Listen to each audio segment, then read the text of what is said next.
We don't like the Buckeyes at all. Angelo's restaurant on the corner of Catherine and Glen has survived 11 U.S. presidents, 20 Michigan Rose Bowl appearances, and 7 head football coaches. Bo Schembechler was a customer of ours before he passed. Lloyd Carr was a customer of ours. Rich Rodriguez, not so much. He kind of changed for some reason. For some reason, when Rich Rodriguez came, they stopped bringing the recruits in. They didn't come in as much. And now that Brady Hoke's back, we're getting the recruits back.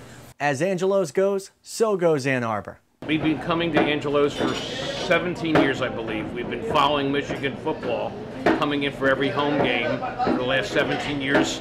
And Saturday morning is a tradition at Angelo's. The restaurant served its first customer in 1956, when a Greek immigrant named Angelo and his American-born wife, Patricia, opened a diner in a then remote part of town.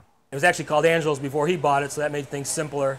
The restaurant eventually grew into a popular family-style diner, serving Angelo's fresh-baked bread.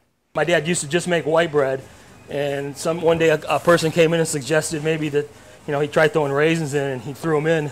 We're most well known for our homemade bread. We bake all our own bread. We make white, raisin, which is probably the most famous, and whole wheat. When Steve took over the business from his dad in 1986, he also inherited all bread-making duties.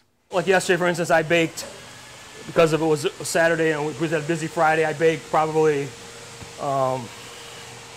250 loaves. It was a Christmas gift from my brother-in-law, so I'd stop lifting the bowl up when I was here by myself. So we're just going to throw a little bit of flour on it. We're not going to weigh it or, try to get each loaf exactly the same size. Cook for about an hour and 10 minutes. If you think Steve isn't dedicated to his craft, consider this. Bread making has caused him to have carpal tunnel surgery on both hands. We make sandwiches on it. It's thick. It's dense bread, and people really enjoy it. They also make French toast. Eggs Benedict, crab cakes Benedict, lox Benedict. We look forward to Angelo's as much as we look forward to the games. I've never eaten that much of an omelet in my life. Yeah, I seriously can't button my jeans. I get chocolate chip pancakes and sausage, bacon, and potatoes every time. Very good, very good. I gotta finish them now too. In 1990, a year after Angelo passed away, Angelo's underwent its first remodel. Expanded it from 60 seats to about 120.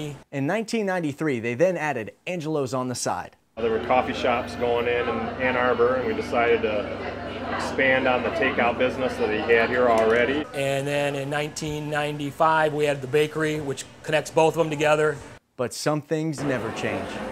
Sometimes you'll find as many as 6 or 7 family members working here at one time. Brother-in-laws, sister-in-laws, sons, nieces, nephews. To this day, we still have people that come in that remember my mom and dad, that talk about them, that were customers back in the early years. It's the best breakfast in town and the friendliest people. And the people are fabulous. Yeah. Every Sunday morning, just like this.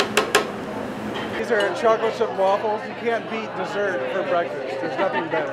Best bread in the world and the best restaurant in the city and in the state, maybe in the country.